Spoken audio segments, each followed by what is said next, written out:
ndabaramukije bakunzi ba Ntambura Idahita TV na cane mwebwe musanzwe mukunda mukongera mugakurikirana kino kiganiro yaga muganga amagara meza kugubwa neza kuranirwa mu byanye no mu banyu nivyo ndabipfurije jewe Janvier Manirambona nasanzwe ntiramana namwe muri kino kiganiro igihe cyose kiba categuwe kikongera kigashikirizwa abakunzi bacu. Tumaze iminsi turiko turaganira ku bintu umuntu yokora mu ntumbero yo kugwanya uruhagarara canke stress mu gifaransa. Twarabiye hamwe rero ibiganiro bibiri vy'ubuheruka, mwebwe mutabibonye mu birondere ngaha muraza kubibona mu birabe kugira ngo ubumenyi ntungamagara, inyigisho ntungamagara, impanuro ntungamagara twarabiye hamwe muri bino biganiro vyarenganye namwe ntimubihombe. Hanyuma kandi namwe bashasha muconde kuri sabone canke subscribe bivanye n'ururimi telefone yanyu irimwo kugira ngo bikunde muzohore muronka ubutumwa bubamenyesha ko twashize ko video. Hanyuma mube muri bamwe basanzwe baronka ibiganiro byacu igihe cyose tuba tubishizeko. Uyu munsi rero twagomba turabire hamwe ibintu bine birangiza runo rukurikirana rwa bino biganiro bibaye bitatu bivuga cane kukungana rero umuntu yogwanya kandi akongera agatsinda akanesha uruhagarara canke stress mu gifaransa nkuko twabibonye. Muri kino gihe turi mu bihe bitoroshe, ubuzima buzimvye, amadeni aba menshi, umuntu adandaza agahomba, umuntu ashomera, umuntu abura akazi, umuntu arwara akabura ingene yo kwivuza, umuntu agwaza wiwe akabura ingene yo mukurikirana, umuntu ashobora kuba yorenganwa akabura ingene kumbure yoburana kubera ko no kuburana nako nyene bujyajya ntugire ngo biroroshe bivanye n'iyo buranira amatike n'ibindi ibintu nyene nk'ivyo, kandi bivanye n'uwo muburana nyene gusanga muburana n'ugusumbya kumbure imbaraga canke ubushobozi ugasanga kumbure navyo arakoresheje uburyo ubu canke ubundi kugira ngo bikunde akuburabuze. Rero ivyo vyose n'ibindi tutadondaguye ni bimwe mu bintu bitera stress, bikomoka ko stress, aho umuntu ashobora kugira stress kumbure yahebanye n'uwo bari bakundanye, yagize divorce, yahebwe, yahemukiwe n'uwo bari bafise ibyo bahuriyeko, byaba iby'urukundo, byaba ibijanye n'akazi ka misi yose, byaba ibijanye n'urudandazwa, bivana n'imigenderanire umuntu afitaniye n'uwundi. Ivyo vyose ni ibintu bizana namwo stress, bizana namwo uruhagarara. Hanyuma urwo ruhagarara nagwo iyo rudakurikiranwa hakiri kare ngo umuntu arumetrize hakiri kare, umuntu arugenzure, arukontrole, arujere hakiri kare, ruca ruzana namwo izindi ndwara novuga ngo zo mu mutwe, santé mentale, amagara yo mu mutwe agahungabana. Ivyo ni birebire ntawo vyinjiramwo. Twebwe reka twinjire muri ibi bintu bine vya nyuma twari twabateguriye hamwe n'ibindi twabashikirije umuntu yokora mu ntumbero yo kurwanya stress kugira ngo bimufashe gutsinda, bimufashe kunesha stress. Aha rero ikintu cya mbere muri bino bintu tuzamwe no kurangiriza ko runo rukurikirana rwa bino biganiro byacu kivuga yuko umuntu akwiye kugira abagenzi beza, umuntu akwiye kugiriranira imigenderanire n'abagenzi beza. Iyo ufise abagenzi beza murazi ko bavuga ngo umugenzi w'ukuri umubonera mu magorwa, umubonera mu ngorane, umubona cagihe ufise ibintu bikubabaje, bigutunuje, ibintu iyo ufise akakubakiye, aho niho ubonera umugenzi nyakuri kuko uramwitura, uramubwira.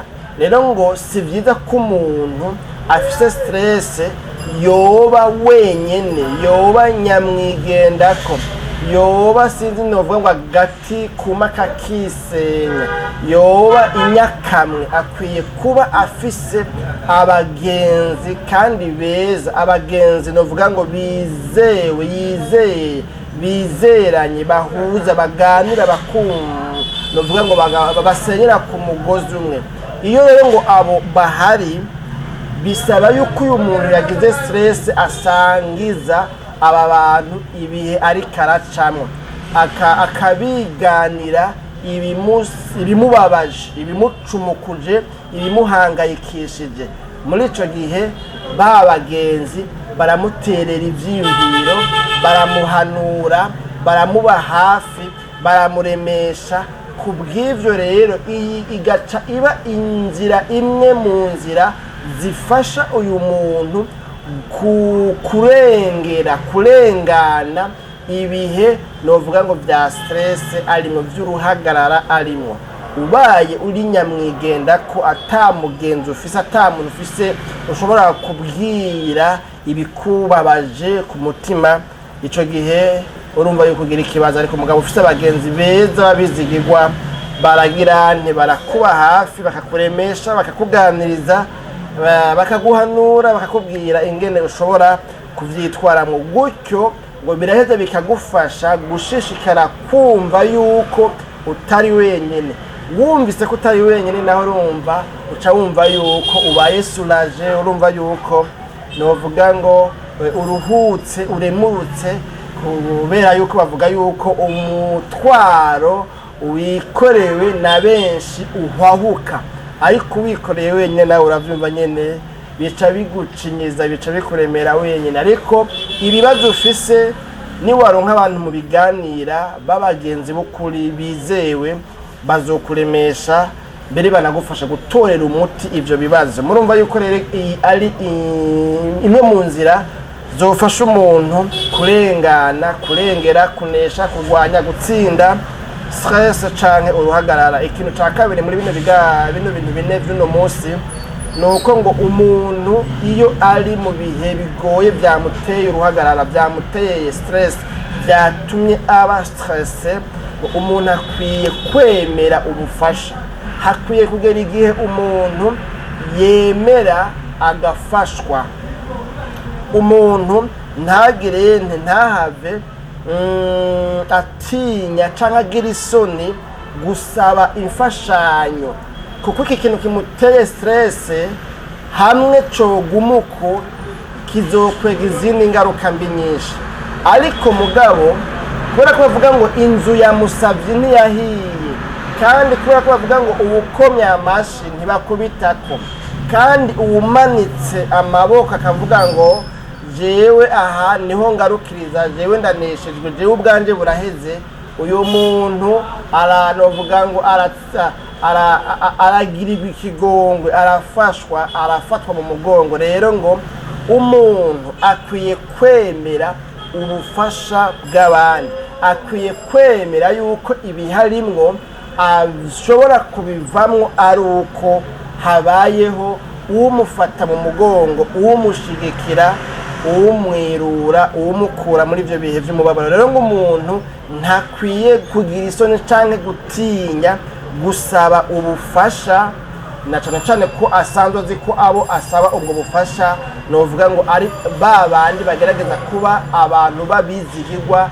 abagenzi biwe b'ukuri beza, babana nawe mu bibi no mu vyiza, mu vyago no mu mahigwe. Hanyuma kandi ngo umuntu kubera ko hari n'abagira stress zitewe kumbure n'ubuzi bwinshi, ugasanga umuntu akazi kose akihereza ko, umuntu ngo kugira ngo agabanye stress akwiye kwemera ubufasha buturutse ku bandi, biciye mu kudelega amatashe, biciye mu gutanga zimwe mu nshingano. Birashoboka nk'akarero ugasanga umuntu n'umurongozi mu kintu kanaka, mugabo kubera yuko umengo bazomwibishira hamwe, bazomwiba isosiyete, bazomwiba ibi na biriya byose, kubwo kwanka yuko bohava kumbura ngira ngo bamwiba, agaca agomba kuza avyigarurira byose ngo abari babikora wenyene.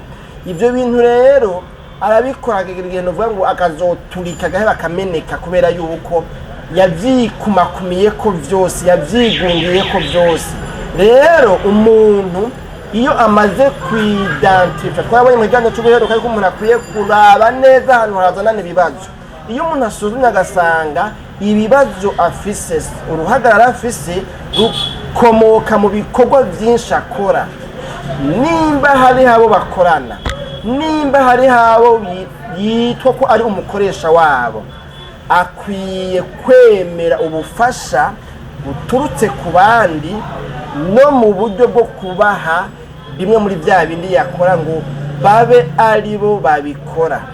Umuntu akwiye kubyigungira ko byose kandi amaze kubona neza yuko nawe bimustressa ahubwo azohava turika kameneka agasanzara. Rero akwiye kuderega amatashi.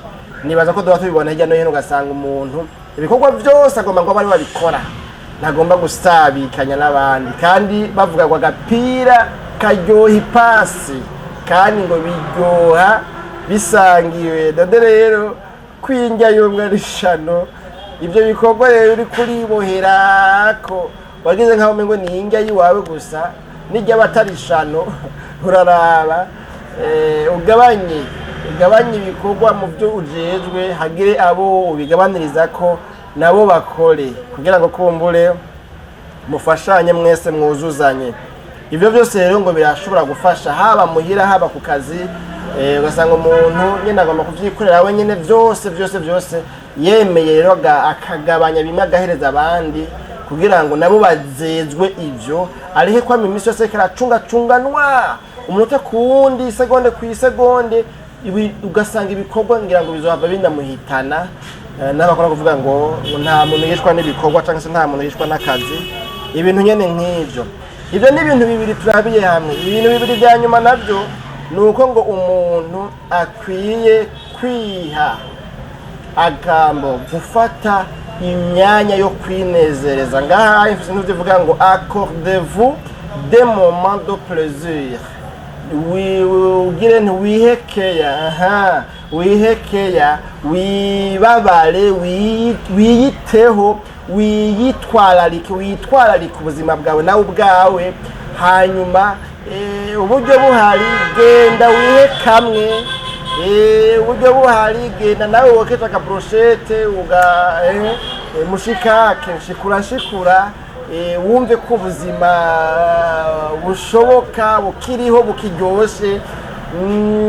Wumve ukuntu Yesu agira neza, n'ikundi yavuze wumve ukuntu Yesu agira neza. Agafana nimba bishoboka jya ahantu, reka kugafatira hamuhira kandi ari uri kuragirira ibibazo, reka kugafatira ku kazi kandi ari uri kuragirira ibibazo. Cishamo genda ahantu nyene muri novuga espace vert, ahantu abandi bakoraniye, ako gafana gasome pole yego wumve ingene ibintu bimeze. Hanyuma unovuga ngo wiyayehe wiyorohereze mu mutwe, nawe wihekeya wihe urukundo wikunde nawe ubwawe, nawe wironderere wihe umwanya wo kwitaho ubuzima bwawe kugira ngo bikunde, wongere wumve kugiza agaciro, wumve ko nawe usubiye kunezerwa, wumve ko nawe usubiye kuryoherwa. Kandi birakunda birashoboka. Nibaza ko mumaze kubigira, abatarabigira muze mubigire. Igozo bumva umengo nta kintu kimwe kikunezereye, ubumengo nturyohewe, wumva umengo ibintu byose byabaye poto. Nimba ufise amafaranga y'agafana ja ahantu gura agafana, hanyuma uteramire hamwe n'abandi, uraba abandi ngene baganira. Nimba ufise umugenzi ni mujane, fata agafana nawe afata kandi muganire muryoherwe munezerwe. Ubundi yavuze ngo ndakaye nta myaka ijana uzomara, ugire nte uronke umwanya nawe kumenya ko ndovuga ngo uhindure environnement, uje muri environnement irimo umunezero itarimo stress. Gutyo bizogira nte bizogufasha. Kandi muri ibyo novuga ngo byo kwihakeya, byo kwibabara wewe ubwawe nawe ngo wihe urukundo wikunde, ntibigaragarira mu kujya gusa. Umuntu ashobora ashobora gukora ibintu bimunezereza. Nimba ukunda siporo jya mu gasiporo, nimba ukunda novuga ngo kwitanganyika fata akabisi ugendeyo, urabe amazi y'ikiyaga, urabe ibyiza Imana yaremye, urabe nature, urabyumva, usome ibitabo bihuye n'ibyo ukunda. rero nibuye ko byigeze kumva ko mu bihe nari nkiri muri segondere naragwara cyane amaso kandi n'umunyeshure, hanyuma ugasanga kumbura bifite n'ibindi bibazo byinshi by'ubuzima bwari bubabaje buruhije bubabaje. Hanyuma nibuka yuko byashobora gushoboka ugasanga insomye ikaye ntibikunda ko nsoma ikaye, mugabo nafata igitabo c'amazina, ndi umwivuzi w'amazina, ndafise igitabo c'amazina kumbure ngahangira ngo murakibona. Ndafise amazina, ndivuga amazina bibavamo na mapoeme mu gifaransa, mugabo je mvuga amazina mu kirundi. Iyo nciye mfata ico gitabo nkaca nsoma amazina, byari byanse ko mponda ivyigwa kubera ko amazina ndayakunda. Ndabisomye narumva mfashijwe, narumva ndyohewe, narumva ngiye mu muhamagaro w'ivyo nyene nkunda jewe. Hanyuma rero gacu usanga ndagize repetition y'amazina, ndasomye menshi nyene nkaryoherwa nyene nkumva nyene ni sawa. None rero raba ibintu ukunda, nimba ari gusoma ibitabo, nimba ari gusoma Bibiliya, nimba ari kumviriza za ndirimbo zigenda pole pole ya slow, nimba kumbura igisirimba arico gituma wumva kuruhutse, ja mu cumba kubitamwo igisirimba, tamba n'intumo itumuke n'indugumbu yasha ubiri yashu, hanyuma wumve ko ukoze ibintu bikunezera bituma wumva yuko ubashije kunesha uruhagarara. Icanyuma rero gisozera kino kiganiro cacu kandi naco gisozera ibi biganiro bitatu twari tumaze iminsi tubashikiriza bitubwira ingene umuntu yogwanya uruhagarara arigo stress, kivuga ngo umuntu akwiye kwemera rero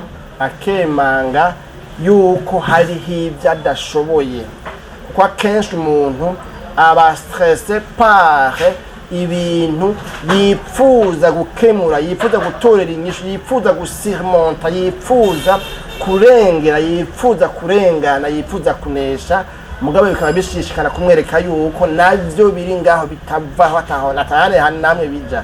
Muri ico gihe rero ngo umuntu imwe mu nzira zomufasha kurengera ibi bihe bya stress arimwo, ngo harimwo icuko umuntu akwiye kwemera yuko adashoboye byose. Ntibikunda ko umuntu akontorora byose, ntibikunda ko umuntu atorera inyishu ibibazo byose afise. Kubw'iyo mpamvu rero hariho ibyo ukwiye kwemera yuko byakunesheje, byagutsinze.